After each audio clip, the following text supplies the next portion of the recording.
Ito na ang aking fried rice na may whole kernel corn at saka luncheon meat na tatak tulip. Simple lang lutuin pero masarap. Minsan-minsan magluto naman kayo ng mga ganito. Alam nyo, gustong-gusto to ng mga kids. Kasi yung mga anak ko hanggang ngayon gusto nila eh. Nung nagbakasyon kasi ako, nagluluto ako ng ganito. Hanggang sa mga apo ko, dumating na sa mga apo ko, gustong-gusto nila yung ganito. Kaya ano pang inaantay nyo? Magluto na kayo sa inyong mga kiddos or sa inyong mga apo. Guys, maghanda tayo ng fried rice ngayon sa pananghalian. Mayroon kaming isang mangkok na leftover na kanin. And then, parisan ko ng isang latang tulip. At saka isang yung whole kernel na corn. Ito yung ihalo ko sa fried rice. Saka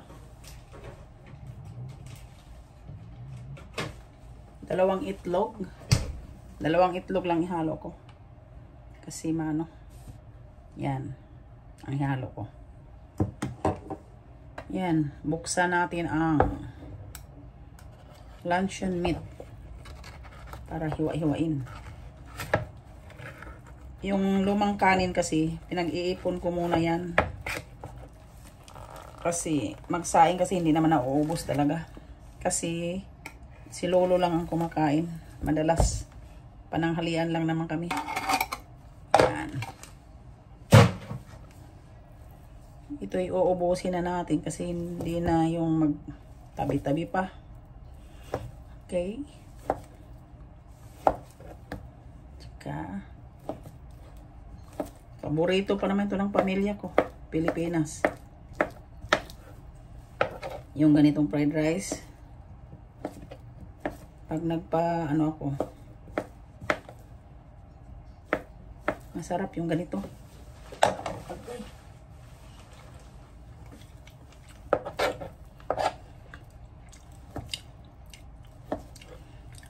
Mayroon akong spam pero ayoko gamitin yung spam. Ipadala ko yun sa Pinas.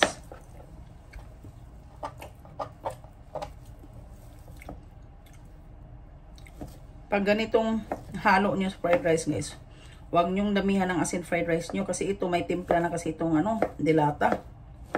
Para hindi maalat. Okay, nandito na tayo. At ilagay natin sa plato.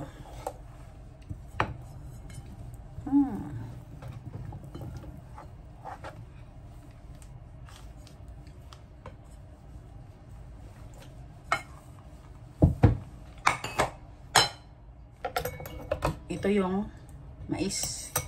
May sauce ka. O may sabaw kasi ito. Kaya alisin natin yung sabaw.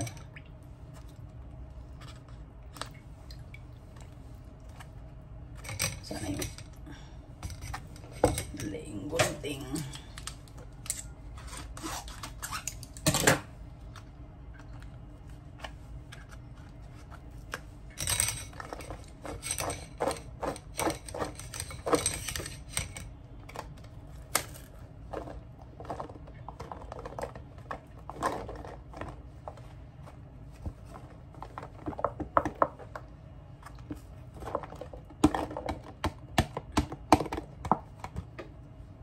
Yan. Yung sabaw hindi ko na kailangan. Ayaw ko ng sabaw. Kasi fried rice naman yan. Okay. Saka dalawang itlog. Para mamaya pagluto, ready.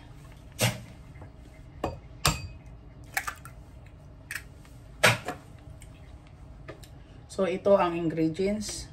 Mais. Tapos, luncheon meat. At saka, bago hainin ang fried rice, may green onion. Maglagay na tayo ng mantika.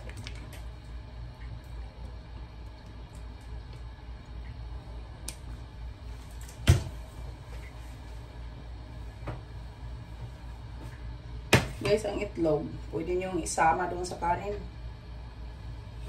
Ang itlog, pwede nyo isama sa kanin.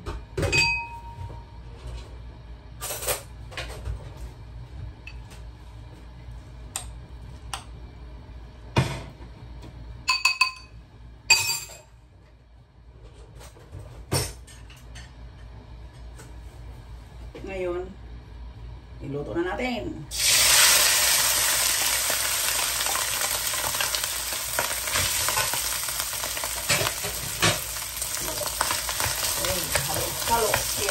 Halo-haloin natin.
Isunod natin ang luncheon meat, guys.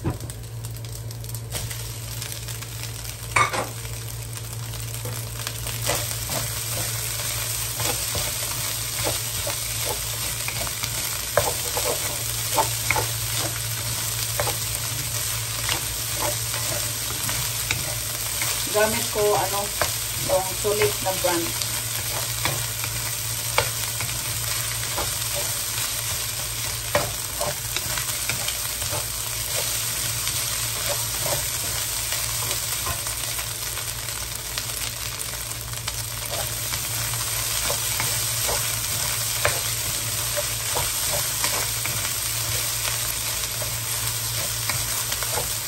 Halo-haloin yung pag nag-fried rice kayo, guys, para hindi masunog.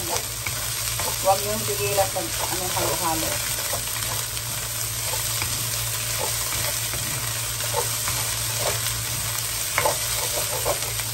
Gamit ko ang kahoy kasi hindi maingay. Maingay kasi yung stainless.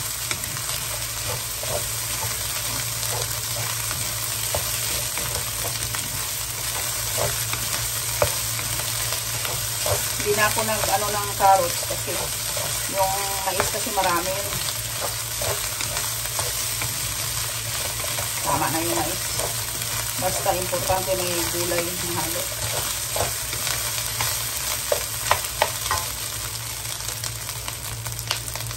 Sunod natin ang mais. O, ang dami ba namang mais? Tapos mag-carrots ka pa. Kaya ako pag may mais na, hindi na ako maglaya carrots.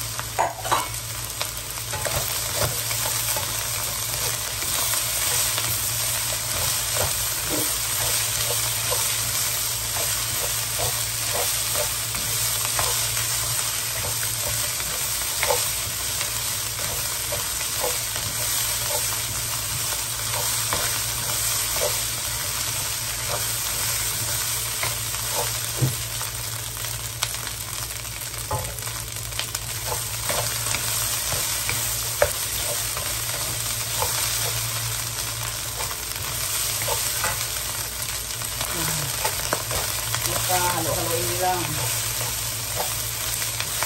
Kailangan yung resulta ng fried rice nyo, yung parang medyo dry na siya, mas masarap. Dahil, medyo, para bang yung sinangag talaga. Yung medyo dry. Mas masarap kasi yun. Yun ang gusto ko. Magkakaiba man ang lasa o texture ang tao. Pero yun ang gusto ko sa sarili ko. Yung parang ang kanin medyo dry na. Yun ang gusto kong fried rice.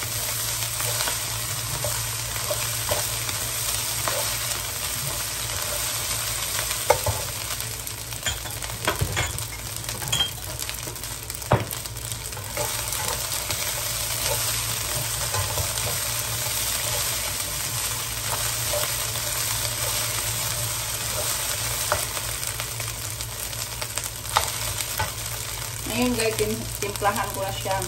Timplahan ko na. Ito yung panimpla ko. Fish sauce or patis. Patis. Patis to. Made in Thailand. Pero huwag nyo masya. Sa bagay, magkanya-kanya tayo ng panglasa. Sa akin kasi ayoko ng ano. Ayoko yung maalat.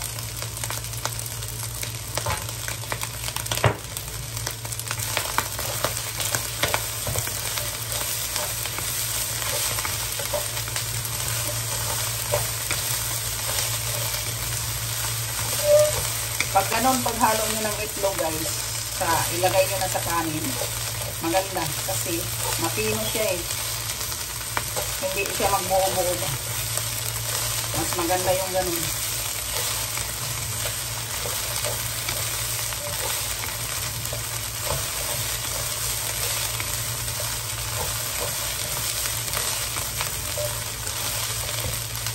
Tikman natin.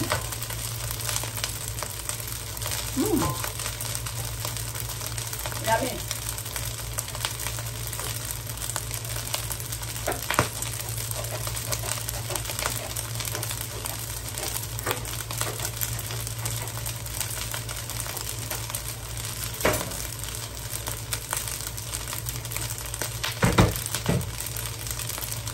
Okay, ngayon kasi okay na siya. Ilagay na natin ang dahon ng sibuyas or green onion.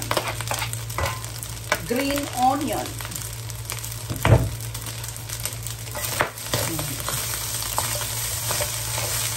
Pag nilagay nyo na ang green onion or sibuyas na dahon, sandali na lang yan guys. Kainin nyo lang.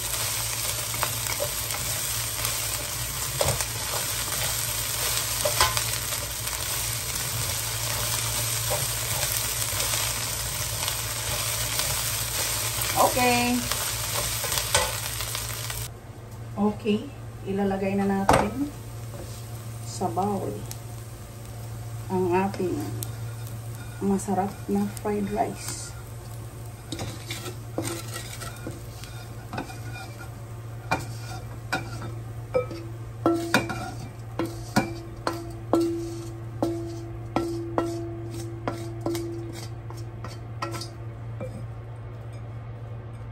Okay guys, andyan na.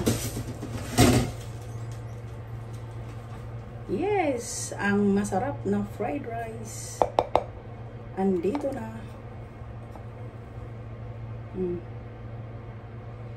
Diba? Yummy, yummy.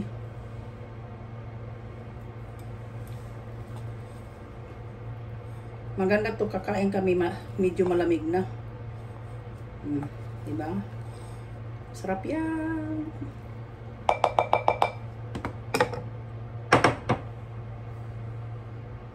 At ito na yung ating niluluto na fried rice. Yummy guys. Masiramon kung sa Bicol pa. Masiramon.